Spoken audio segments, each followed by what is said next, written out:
StickyTriflePodcast. StickyTriflePodcast. StickyTriflePodcast.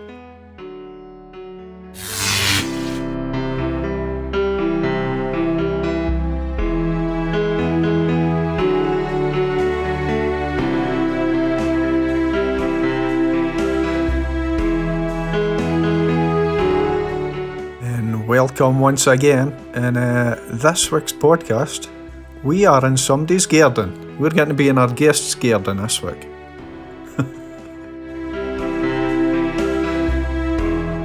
Welcome to the Sticky Trifle Podcast. And just in case you're wondering, the instrumental you're hearing right now has been created by our guest. Sticky Trifle Podcast. Sticky Trifle Podcast. And welcome. We're in a beautiful location once again. We've spared on expense and flown over to Majorca. Is it Majorca? Minorca, isn't it? See, Minorca, you're learning more already.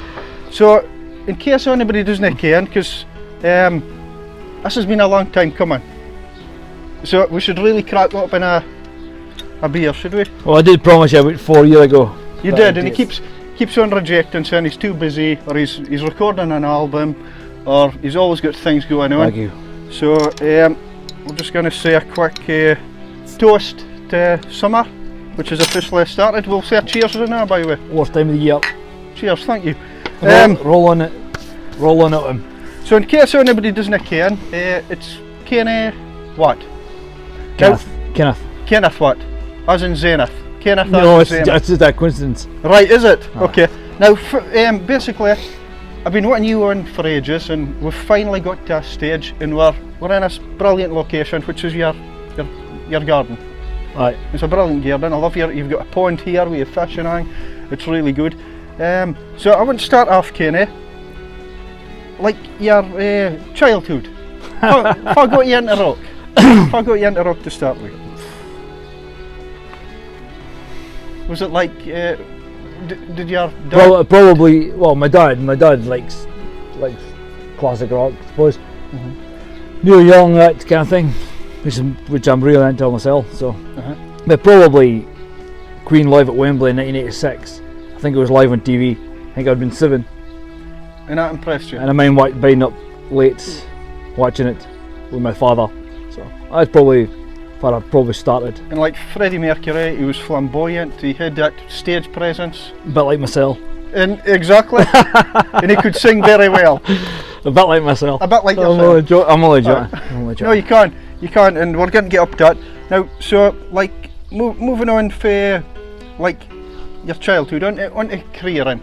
So when you left school, what happened with jobs? Jobs. Are you an engineer? Aye. And so far was your first job? My first job was for a place called Talk Up in Dice. So it was travelling back and forth? It's CNC machinist. I did bide there for a while, but it didn't stick. Mm-hmm. And you've always stayed in Fraserburgh? Always. Right, okay. Apart from I've been in Dice for a while, but it was different days then.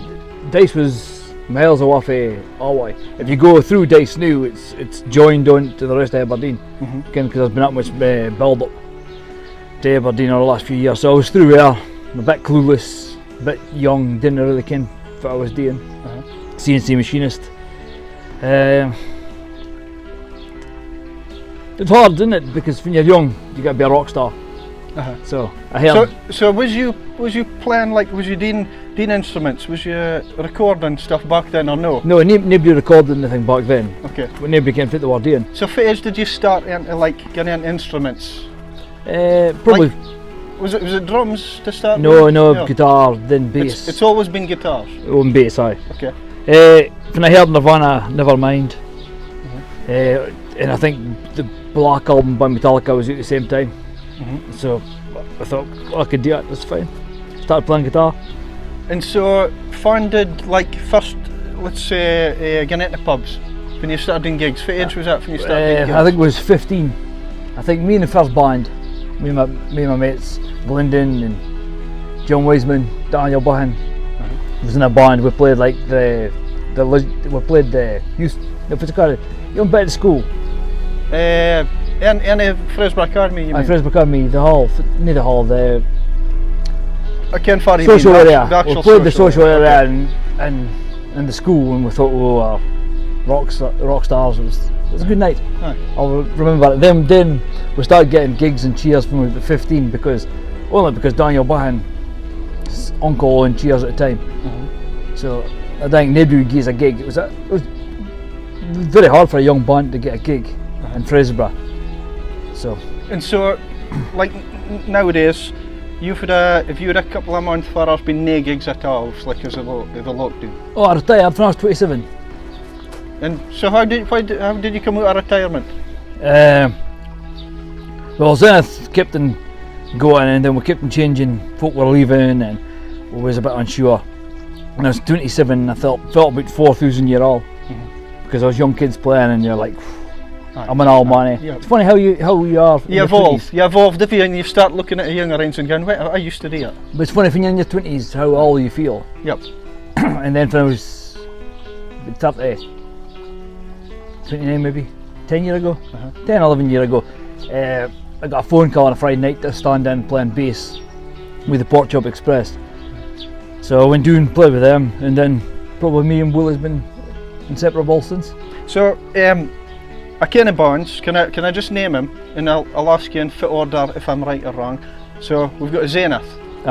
Was that the first band? No. Aye, they're the first band. They've been going about since I was 22. And I was about 5 years in the Zenith, is that right? 5 of us, I knew. Aye. And then the Pork Chop Express. 3 of us. And that 3? Aye, I thought it was 3. Okay, and is that still on the go? Aye, great band. Good band. Then we've got the Zenith. Aye. Which is that the one that you feel more in touch with when you're doing your music? It's hard to say. I mean, the vibes has got different places, but I think because the Zenith was like the first band we wrote our own songs and we did our own thing. Yep. So it's important in that kind of way. It's only called Zenith because the drummer thought it was a good name, but I never really thought about the Kenneth Zenith. But we did well enough. It wasn't probably until Willie came on board and then we recorded our first album. It was really kind of amped up. The world's changed over the last 20 years. For you can record an album, for you can, and now we're doing our own work thing and our own pace. And so, see when you record, if you a studio somewhere, you've a studio obviously, have you? Willie's got a studio now. We recorded the Earthcaster's debut album in. Right. Okay. But before that, it was out in Clola with a boy called Steve Curtis. Top of a guy. But it's fine to now have your own space for you can do your own thing if you're recording.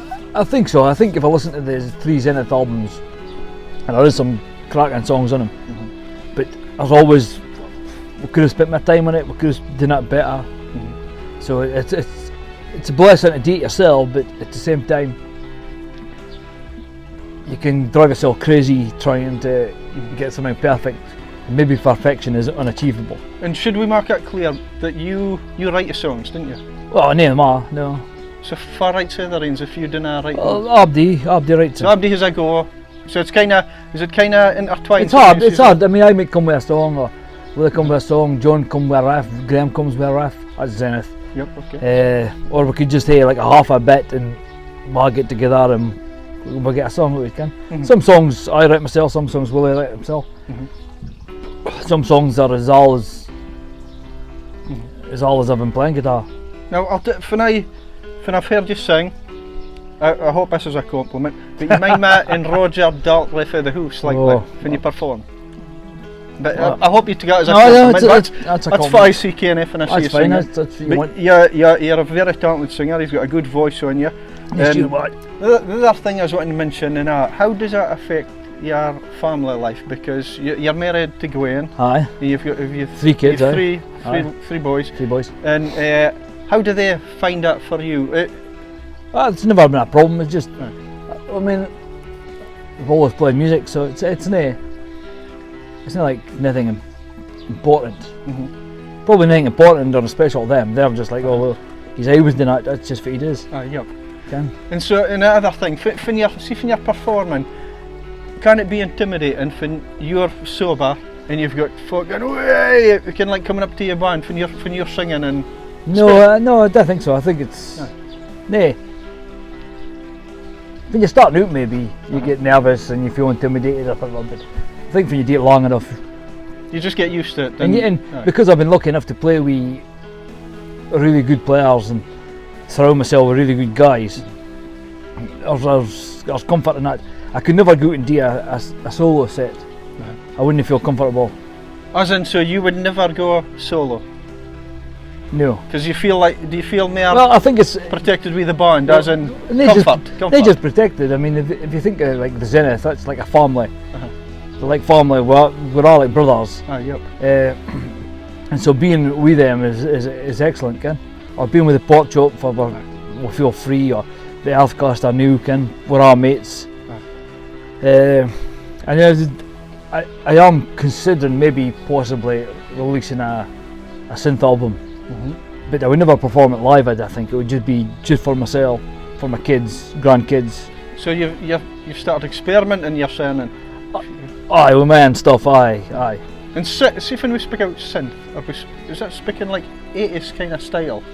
Well, 70s, 80s, or just moods. I mean, if you watch a film, the music in the background of a film maybe have a lot of synths. Yep. The stuff that's in it's a programme. Upside Down and Stranger Things. Right, Stranger. Aye, so I kind of like that kind of style. Aye, kind of thing. Aye. So. Now, also the other thing I was wanting to mention in was the fact, like lockdown for you. How have you found lockdown? Has it been enjoyable or has it been a nightmare? I think probably a lot of it's been enjoyable. Sometimes you feel a little bit locked in. You're like, I would like to go out, I'd like to go and do something. But I think for the most time, I'm pretty solitary. I'm the very out there kind of guy. So I'm quite happy with my own company, or me and Gwen. So it's been fine for that. I have missed some of the music stuff. It's been good for learning how to do different things musically. It's been a good opportunity for that. Do you listen to a lot of radio and new music, Kenny? No. Well, the radio's on. Gwen likes the same as yourself, just whatever's on and whatever's current at that time. Right, I want to do a little. Can we do a little kind of like a quiz here with music, right, and you can tell me yes or no? Okay, go for it. Is that alright? Aye, go for it. So there's a lot of bands, obviously, in the world, Kenny. So I'm going to mention how you feel about each band. So here we go. Little Mix. That's not even worth a comment. Such a note, okay. Coldplay. Jeez. No. There's no one.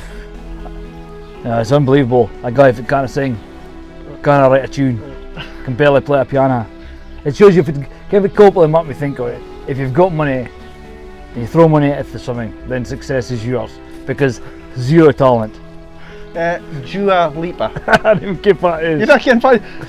She's one of the biggest artists in the UK. What does she sing like? Physical. Is it an 80s song? No, she's doing a new version. Is that a new version of a Phil Collins song? No, it's she's like she's doing a sing it to me. It's hard to sing it. Okay, one more band. Fit about Westlife. If you think of real bands, I'm a musician. Okay. And I hung out with musicians. I tell you, right, I hung out with guys, and I ken loads of bands, and there's young bands in the Brock, and there's always talent, and they're all talented. Whether you like them or you don't like them, it's your style, it's not your style. If you got to play little crowds, or maybe DR8 in Aberdeen or DR8 in Glasgow, but teeny little crowds for bands, if never learned an instrument, never learned how to write a tune, there's a mega machine behind them, giving them songs to sing, and they're just turning up and singing a song, and then they'll auto-tune it a little bit. And me myself, because I'm 41 year old, I'm not interested in fame and money or that kind of things. I just like music for music's sake. Yep. That's why I like music. Aye. It's art, music. But as young bands in the Brock, say like Dude Trips or Bleach, or plenty of otherings, but probably wouldn't get a gig if it, in the Brock if Bala was there. And then they play Aberdeen, they do really well to decent sized crowds, but they can never get that next level for bands that are manufactured to write and hit 2 hits, and they hit 2 hits to disappear. And I understand that's what you like, that's fine. You like, if I said what I like. You like current, you like... I like pop, I do like pop. I like pop, but Farmer's Last great pop song, really great pop song. If it, like, the Hill Country, like, oh, that's a pop song. Farmer's Last good pop song, I like pop music, but Farmer's Last, amazing pop song. I think Britney Spears. There's always good pop songs. She was great. Hit Me Baby One More Time. Brilliant song. Probably the last great pop song. Is that? There's always I can great you like pop Rihanna Umbrella and that kind of thing.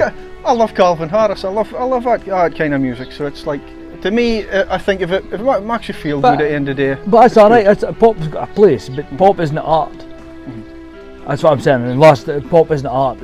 It's young bands that have learned their trade, write their songs, write about things that feel something to them, and then they kind of get nailway in the recording industry because they kind of for bands with zero talent. You get that? It's always been the same, but in the old days I was room for both things. I mean, Boney M, great band, love them. Boney M's 70s disco style. The late 70s. Boney M. The late 70s, there's art going on, but also at the same time there's a massive rock scene, there's a punk scene. This is all going on at once. But new, it just seems like you sell 30,000 records, you get to number 1. Then it would have been 1 million. At 60s it would have been 2 million. And the young guys kind of get a start. Frank Zappa, you came for Frank Zappa? I've heard of him, aye. Frank Zappa. He says music was at best when all folk controlled it, if it didn't have a clue if it was happening. So he just says, oh, go for it. You do that, that's fine, and we'll see how it goes. But when the young folk took it over, it became money and it became about, I can best, this is what music should be. And they start steering it towards this insidious thing. You think a song, right? Take a song, Ultravox Vienna, right? Okay. Absolute, that's for the 80s, okay. Massive song. Yep. But it's a pop song, but underneath the pop song there's loads of different layers. Thought and meaning behind it, and I think that's what's rather lacking for art, you guys. And are you doing that with your music and do you feel you kind of had different layers to your music? Well, there's different layers. It's about every song's about something that's meaningful. Or have you wrote a good love song and well, I would consider it a love song, but if it's love, as your boy Hardaway says, I think they got him Hardaway. Hardaway, what is love? That's another line. See that? We're coming out with all the pop songs today. What is love? I reckon. What I experience as love is maybe if it's somebody else's experience of love. I'll tell you what love might be for you. Your dog. I love my dog. You've got what kind of dog is it? Golden Doodle. A golden doodle. Aye. Golden doodle. I heard this. I've heard a Labrapoodle. She's a cross between a poodle and a Canadian golden retriever. And how do you get on with the dog? Is it a dog is it really a part of your life? Aye, but that's. But you need to write a song about love, loving your dog. Well, no, but I'm on about more like your dog gives you a good mindset if when you're out, I suppose. But the world's full of love, isn't it? I don't want to get too philosophical. It's 5 o'clock on a Monday night. Is it Monday? I don't want to get too philosophical about what love is, but love can be loads of different things. Love can be loving somebody and then they're loving you back. Love can be people loving each other. Love can be what you feel for your fellow man. Are we speaking about relationships here? No, it's about there's millions of different love for your mum and dad, a love for your siblings, love is a deep, multifaceted construct. I think that's what makes us human, is it? In life, there's connections made, whether it's with family or friends, and if it lasts a length of time, it's a brilliant sign. I hope you're reading it in a suit. No, we're keeping us in. Because we're in a good talk here. So, anyway, getting back to the band style. Right now, you're working on a synth album. Is that No, that's what I'm doing in the background. Right, Just now, I'm working on we are working on Earthcaster debut album. So Earthcaster, is it? Now how much folk is in this band? 4. And see with Earthcaster, is our like albums, how much albums? 3? 9. This is the first album. First album's come in for Earthcaster. We've released 2 songs Okay. on Spotify. I'm sure you listen to them. I've heard Embers, I've heard of aye, Embers, see, I've been aye. doing my research.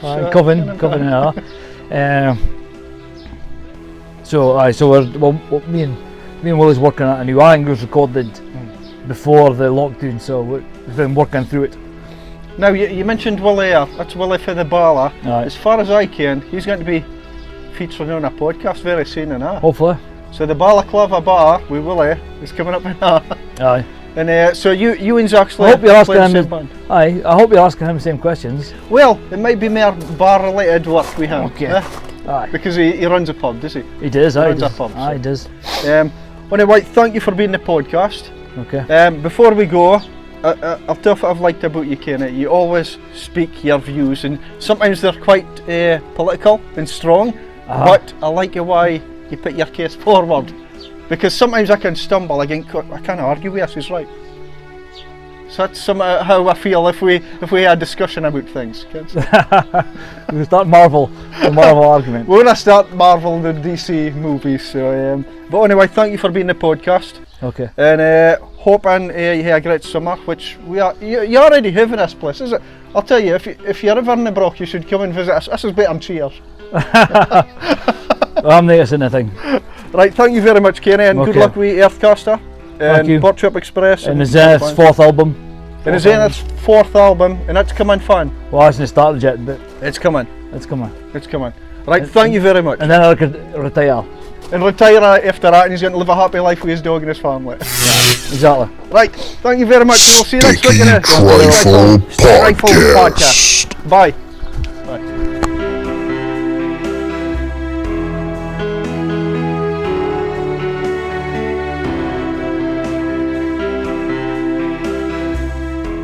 Sticky Trifle Podcast will return next week.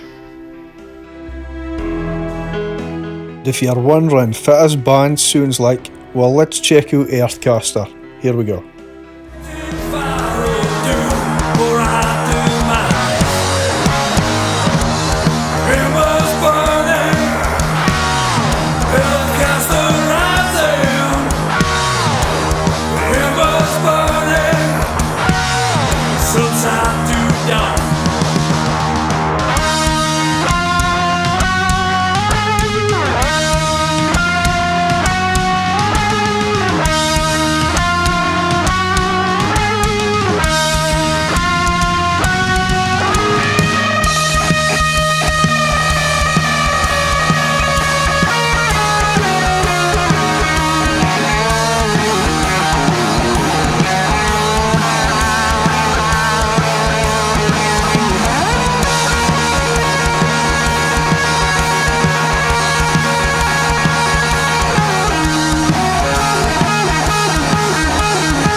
Come on, that's pretty impressive. Pretty impressive song. Embers by Earthcaster, and if you're a fan, you need to go and see him live. And Kenny will be playing in future with his band The Zenith and Earthcaster and the Port Shop Express.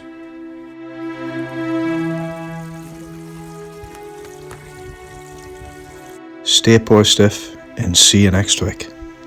Bye.